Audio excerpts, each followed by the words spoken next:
తెలంగాణలో ఇందిరమ్మ ఇళ్ల గృహప్రవేశాల జాతర కొనసాగబోతోంది. ఇప్పటికే తొలి దశలో 47,000 మందికి లబ్ధిదారులకు ప్రొసీడింగ్ ఆర్డర్స్ ఇవ్వగా, ఇందులో చాలామంది కూడా బేస్మెంట్ నుంచి చాలామంది ఇంటి నిర్మాణం పూర్తి చేసినటువంటి సందర్భం అయితే కనిపిస్తోంది. సో, చాలా ఇళ్ళైతే గృహప్రవేశాలకు రెడీగా ఉన్నాయి.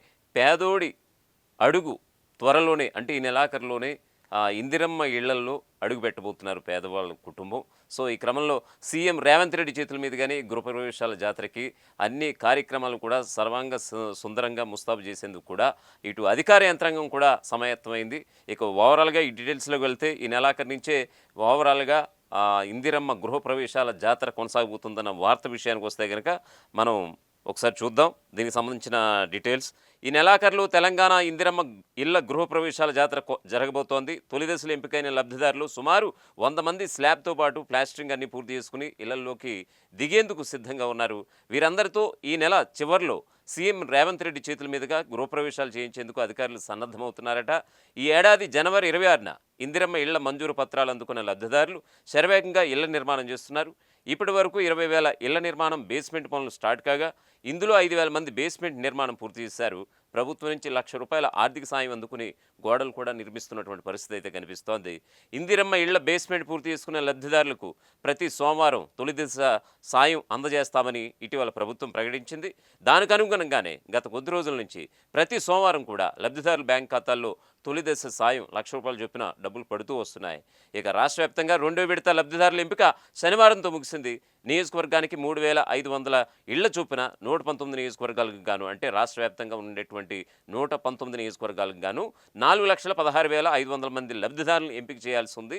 మిగతా 33,500 ఇళ్లను సీఎం విచక్షణాధికారం కింద కేటాయించారు. ఇందులో 25,000 మూసీ నిర్వాసితులకు కూడా కేటాయించారు. తొలి దశలో మండలానికి ఒక గ్రామంలో ఎంపిక చేయగా మిగిలిన కోట ఇండ్లను 2వ దశలో అధికారులు ఎంపిక చేస్తూ వస్తున్నారు.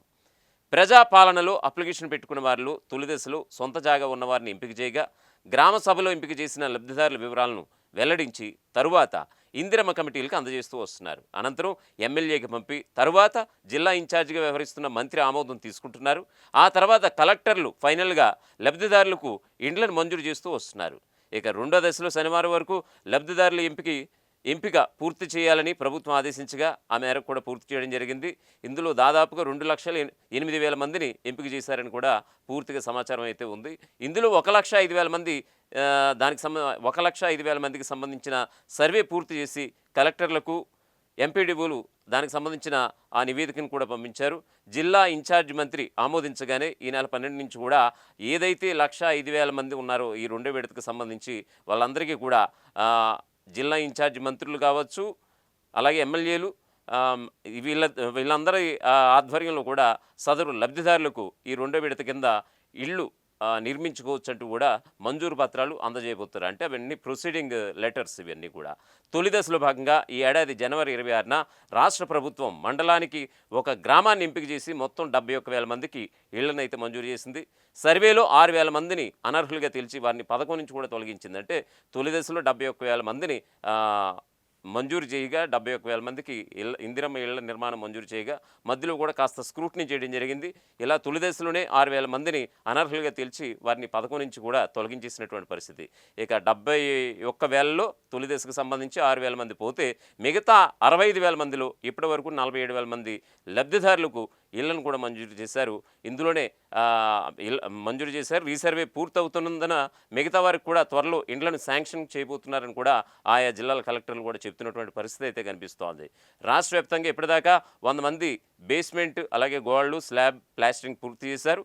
ఈ నెలాఖరుకు మరికొంతమంది స్లాబ్ పూర్తి చేయడానికి సిద్ధంగా ఉన్నారని హౌసింగ్ అధికారులు కూడా నిర్ధారించారు. ఈ నెల చివరిలో సీఎం చేతుల మీదుగా ఇందిరమ్మ ఇళ్ల లబ్ధిదారులతో గృహప్రవేశం చేయించేందుకు అధికారులు ప్రయత్నాలు చేస్తున్నారు. ఇందిరమ్మ ఇళ్ల స్కీమ్ లబ్ధిదారుల గుర్తింపు ప్రక్రియ శరవేగంగా కొనసాగుతోంది. 2వ విడత కింద 2,00,000 మందికి పైగా లబ్ధిదారులను గుర్తించబోతున్నారు. జిల్లా కలెక్టర్ల ఆమోదంతో ప్రొసీడింగ్ కాపీలను అందిస్తారు. ఇందిరమ్మ ఇళ్ల స్కీమ్లు వేగం పెంచే దిశగా ప్రభుత్వం కసరత్తు చేస్తోంది. ఇప్పటికే ఇందిరమ్మ కమిటీలు ఇచ్చిన జాబితాను అధికారులు కూడా పరిశీలించారు. అర్హులైన వారిని మాత్రమే గుర్తించి లబ్ధిదారుల జాబితాను కూడా సిద్ధం చేస్తున్నారు. ఈ ప్రక్రియ పూర్తిగా వచ్చింది. తొలి దశ కింద ఈ ఏడాది జనవరి 26న పలువురికి ఇందిరమ్మ ఇళ్ల పత్రాలు అందాయి. మండలానికి ఒక గ్రామానికి మండలానికి ఒక గ్రామాన్ని ఎంపిక చేసి మొత్తం 71,000 మందికి ఇళ్లనైతే మంజూరు చేయడం జరిగింది. వీరిలో పలువురు ఇళ్ల నిర్మాణాలు చేపట్టగా చాలా వరకు లబ్ధిదారులు పనులే మొదలు పెట్టలేదు. ప్రస్తుతం 2వ విడత జాబితాను విడుదల చేసేందుకు కూడా ప్రభుత్వం సిద్ధంగా ఉంది. ఈ విడత కింద 2 లక్షలకు పైగా 2 లక్షలకు పైగా వీరిని ఎంపిక చేయగా వీరిలో 1,00,000 మందికి సంబంధించిన జాబితాలపై సర్వే పూర్తి చేశారు. దీనికి సంబంధించి పూర్తి స్థాయి నివేదికలు ఆయా జిల్లా కలెక్టర్లు కూడా అందాయి. ఎంపీడీఓల నుంచి వచ్చిన జాబితాలను జిల్లా ఇన్ఛార్జి మంత్రి పరిశీలించి ఆమోదిస్తారు. ఆపై జిల్లా కలెక్టర్ల ఆదేశాలతో లబ్ధిదారులకు ప్రొసీడింగ్ కాపీలను అందజేస్తారు. ఈ ప్రక్రియను మే 12వ తేదీ నుంచి కూడా ప్రారంభించబోతున్నారు. కలెక్టర్ల నుంచి ఎంపీడీఓలకు అందే జాబితాల ఆధారంగా లబ్ధిదారులకు మంత్రులు, స్థానిక ఎమ్మెల్యేలు, ప్రజాప్రతినిధుల చేతుల మీదుగా మంజూరు పత్రాలను అందజేస్తారు. ఇక మొదటి విడతలో ఎంపికైన లబ్ధిదారుల నిర్మాణ పనులు చేస్తున్నారు. కొన్ని చోట్ల పనులు కూడా తుది దశకు పూర్తిగా వచ్చాయి. పూర్తయిన వెంటనే ఈ నెల చివరి వారంలో సీఎం చేతుల మీదుగా గృహప్రవేశం చేయించేందుకు అధికారులు కూడా ప్రయత్నాలు చేస్తున్నారు. ఇందిరమ్మ ఇళ్ల జాబితాలో అనర్హులుగా ఎవరైనా ఉంటే జాబితా నుంచి హుటాహుటిన వెంటనే తొలగించేస్తారని కూడా అధికారులు తేల్చి చెబుతున్నటువంటి పరిస్థితి అయితే కనిపిస్తోంది. ఇదే విషయాన్ని ప్రభుత్వం ఇప్పటికే స్పష్టం చేసింది. ఎట్టి పరిస్థితుల్లో అనర్హులకు ఇవ్వద్దంటూ కూడా నిర్ణయించింది. ఇందిరమ్మ ఇళ్ల స్కీముకు అనర్హులని తేలితే ఇళ్ల నిర్మాణం మధ్యలో ఉన్నా సరే రద్దు చేయాలని ప్రభుత్వం భావించిందట. ఈ మేరకు అధికారులు కూడా పూర్తి స్థాయి ఆదేశాలు కూడా జారీ చేసింది. సో ప్రభుత్వం నుంచి సాయం అందితే కూడా వెనక్కి తీసుకునేలాగా ఆదేశాలు జారీ అయ్యాయి. ఎందుకంటే ఒకసారి ప్రొసీడింగ్ కాపీస్ అందుకున్నటువంటి లబ్ధిదారులు ఎవరైతే ఉన్నారో వాళ్ళకి బేస్మెంట్ పూర్తి కాగానే ₹1,00,000 వారి యొక్క అకౌంట్లోకి వేస్తున్నటువంటి పరిస్థితి. సో ఈ క్రమంలో మళ్ళీ రీసర్వే చేసి వాళ్ళు మళ్ళీ వాళ్ళ పత్రాల యొక్క దాన్ని బట్టి మళ్ళీ స్క్రూటినీ జరిపి వాళ్ళ అనర్హులుగా అని తేలితే కనుక ఖచ్చితంగా వాళ్ళకి ఇచ్చినటువంటి అమౌంట్ ఏదైతే ఉందో వాళ్ళ అకౌంట్కి ప్రభుత్వం నుంచి వెళ్ళినటువంటి అమౌంట్ ఏవైతే ఉందో అదంతా కూడా మళ్ళీ ప్రభుత్వ ఖజానాకి చేరేలాగా సంబంధిత శాఖ అధికారులకు కూడా సీఎం రేవంత్ రెడ్డి ఆదేశించడం జరిగింది. దీంతో లబ్ధిదారుల జాబితా విషయంలో అధికారులు పకడ్బందీగా ముందుకు వెళ్తున్నారంటూ కూడా మనం ప్రస్తుతం అయితే ఈ వార్తనైతే చూస్తున్నాం. ఓవరాల్గా చెప్పాలంటే కనుక ప్రస్తుతానికి తొలి దశ, 2 దశ. తొలి దశలో సుమారుగా 71,000 మందిని ఎంపిక చేయగా అందులో 6,000 మందిని అనర్హులుగా గుర్తించారు. ఇక మిగతా 65,000 మందిలో 47,000 మంది ఆల్రెడీ పనులు స్టార్ట్ చేశారు. మిగతా కొంతమంది ఎవరైతే మిగిలిన కొద్ది మంది ఉన్నారో వాళ్ళు ఇంకా తొలి దశలో ఇంకా పనులు కూడా ప్రారంభం కాలేదు.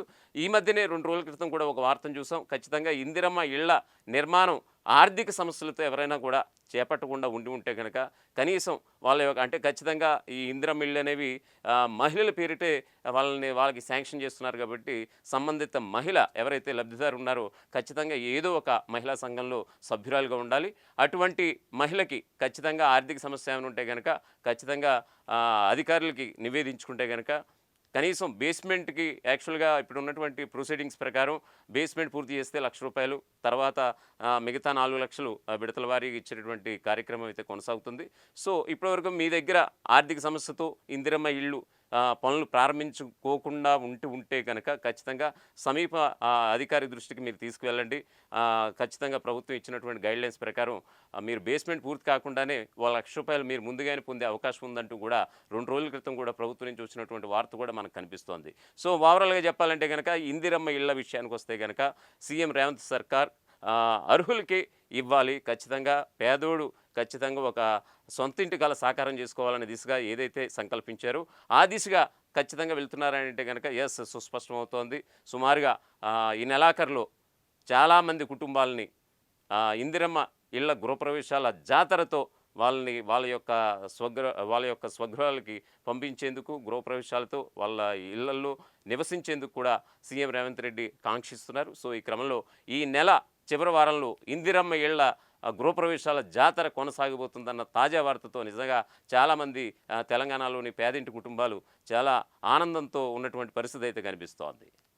ప్రపంచంలో ఏ మూల ఏ క్షణం ఏం జరుగుతుందో వేగంగా తెలుసుకోవడానికి తొలి వెలుగు వాట్సాప్ ఛానల్ని ఫాలో చేయండి.